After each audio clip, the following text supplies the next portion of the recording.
Hi, this is Michelle with the SGPP Writing Center at St. Mary's University of Minnesota, and today we're going to talk about essay basics.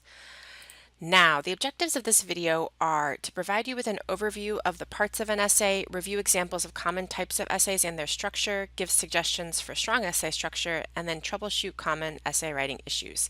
Now, just a word of warning, what we're going to talk about in this video is just our opinion here in the Writing Center about essay structure. Your instructor in your assignment might disagree with those things, so please do always check with your assignment sheet and your instructor when you are working on any assignment, and we are also happy to help you kind of decipher assignment sheets in the Writing Center if you'd like to make an appointment, and I'll give you information on that at the end. Okay, so basic essay structure. An essay usually has three parts: an introduction, a body, and a conclusion. Now, depending on the kind of essay, each one of these things might have different things. For example, an introduction might have a background, it might have a significant section, it might have key terms or definitions. A body section might have literature review, it might have a discussion section, it might have recommendations for something to happen or for future research, and then a conclusion might have a summary, it might have some future research implications, and it might have a reflection. So depending on the kind of assignment you are doing, you will have different components. However, two big things we like to talk about in the Writing Center are every introduction should have a thesis statement, and your thesis statement outlines your essay. So it's usually one sentence. It might be two or three sentences depending on the length of your essay or what kind of essay you're writing, but your thesis statement should outline the point of your essay. Why are you writing this essay? That should be present in your introduction. And then every body paragraph should have a topic sentence that connects back to your thesis statement. And we'll sort of talk about connection later, but these are two things that we believe in the Writing Center every essay should have, no matter what kind of essay it is. So again, introduction, body, conclusion. Your introduction should have a thesis statement, and then each body paragraph should have a topic sentence that connects back to your thesis statement. Okay, so we're going to talk about essay structure for different kinds of assignments. And up here at the top, I have reflection, lit review, critique, action research. These are four common types of essays that we see in the Writing Center. So let's look at the purpose for each one. And I'm actually not going to read every box for you here. You can do that. I'm just going to give you a few examples. So for example, for a lit review, the purpose might be to find agreement or not amongst experts. That's the purpose of this kind of paper. While for an action research paper, the purpose might be to propose a project or to report on findings. So even though you're writing an essay for each one, the purpose of those essays are different, and that informs your organizational pattern. So let's talk about that. So for a lit review, the usual organizational pattern would be topic by topic. So each paragraph in your body would have a topic. You're going to discuss what the experts say about that topic. Then your next paragraph will have a different topic. You're going to discuss what the experts say about that topic. But for an action research project, the organizational pattern is usually process oriented, so it's going to talk about the steps within your research. And you might have a findings section, stuff like that, but the bulk of it will be process oriented. So again, even though these are both essays, obviously, they have a different organizational pattern.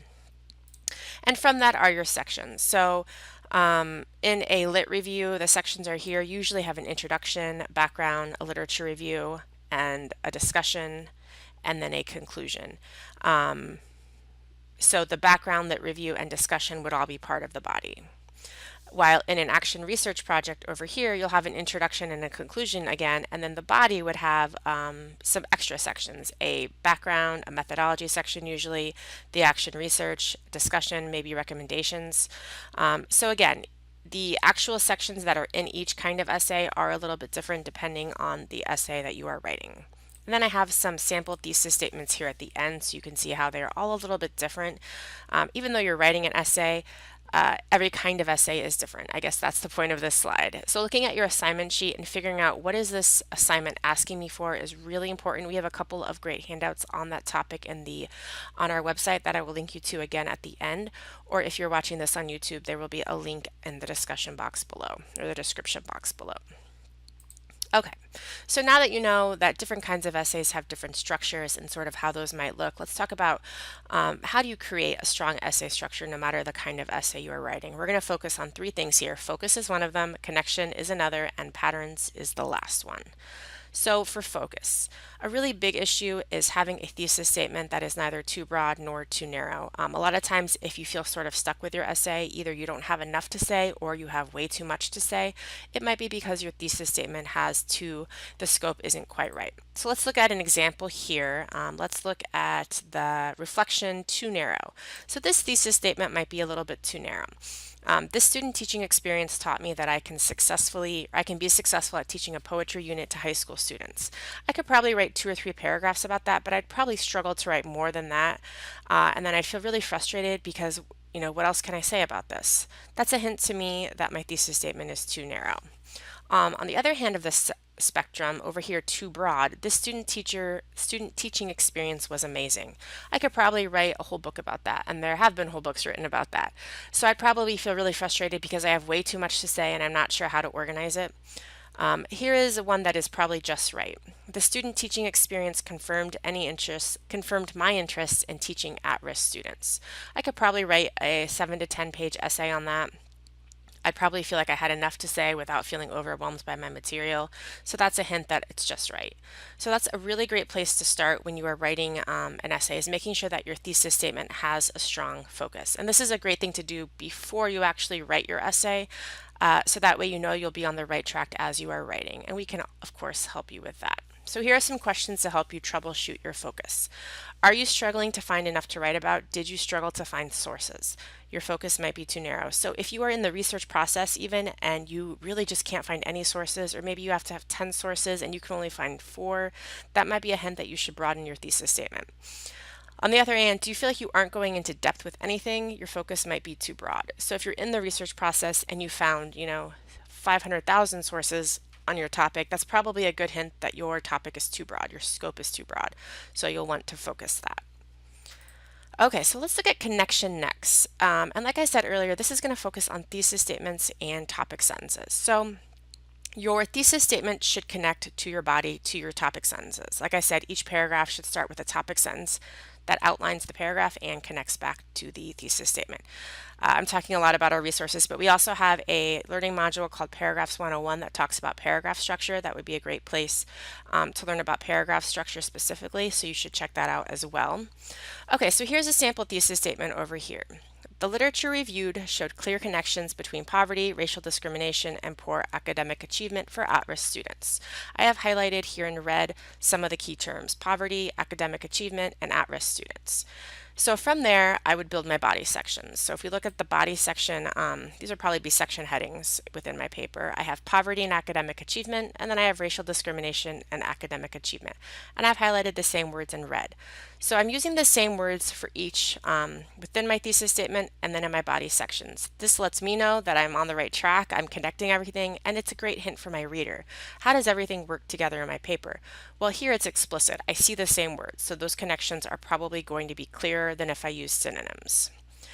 So if we took the body section of poverty and academic achievement and wrote some topic sentences, these might be what we came up with. And again, I have the same words: poverty, at risk, poverty, academic achievement. So this makes sure that everything is explicitly connected for my reader and myself, so that we're all sort of on the same page. And that really helps with clarity, and it helps make sure that you are defending your thesis statement, which is the goal of your paper. So here are some tips to troubleshoot your connections. Highlight the key terms in your thesis statement and then make sure one appears in every topic sentence. That's the process I did on the other page. Another thing you could do is cut and paste all of your topic sentences from one section into a new document and make sure they all make sense in order. This is called reverse outlining, and it's a really great strategy if you feel like you are struggling with organization. And we have a handout on that too. We have a handout on everything, I think. All right, the last thing here is patterns. This is something I don't think students usually think about. So let's look at, we have 2 patterns here. Let's try to figure out what the last star would be in terms of color. So what would the color of this star be? What would the color of this star be? I'll give you a couple seconds to try to figure it out. So it should be pretty obvious, I hope, that the color of this star over here would be blue. Wow, the color of this star over here, we're not really sure because the pattern in this pattern 2 isn't really clear. It might be orange, might be green, might be blue, might be some new color that we're just going to start using. So using patterns helps your reader know what to expect next. And that gives them some brain room to sort of listen to your point. If your essay is really disorganized, it's hard for readers to understand what you're saying because they're just trying to keep up with the organization and figure stuff out. So here are some things to let your reader know what to expect in terms of patterns. One great thing is to begin and end each section in the same way. So every section starts with a question. That way your reader knows, okay, we're starting a new section and here's what we're going to answer. Another thing is ending each paragraph with a transitional statement. That would also help with connections. And finally, being consistent with things like paragraph length, formatting, word usage, stuff like that. Paragraph length is something I see a lot. Students will have a really long paragraph and then a really, really short paragraph. And that's jarring to read. And then usually it's one paragraph is really developed and then this next paragraph isn't developed and I'm not really sure how they fit together. And that kind of takes me out of the essay and I get confused and then it's hard for me to get back into your point. Things like word usage, capitalization, abbreviations, being really consistent with those things. If you use like a keyword in the beginning of your essay, use the same keyword throughout. Don't switch to a synonym because your reader may not make the switch with you. The same thing with abbreviations. If you start using an abbreviation, totally fine. Just keep using it throughout so that way your reader knows what's happening.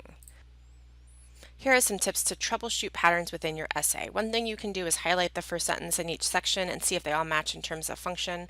Like I said, maybe you start every sentence or every section with a question. Maybe you start every section with a quotation from a famous person in your field, something like that. And then make sure you are capitalizing key terms and using abbreviations consistently throughout. So maybe you literally print your paper out and highlight them and look for those things. Maybe you use the highlight function in Word or even the find and search function in Word. But being consistent helps with clarity and it also helps, your reader and your instructor know that you are good at looking at those little details. Okay, so I hope this gave you an overview of essay basics. We are happy to work with you on your essays at any point. If you are just starting with an assignment sheet and you're not sure where to go, if you are in the middle of it and you're sort of stuck, if you're at the end in the revising process, we are happy to help. You can make an appointment with us at our website at tcwright.smumn.edu. You can also give us a call or send us an email at the addresses below. All right, have a great day.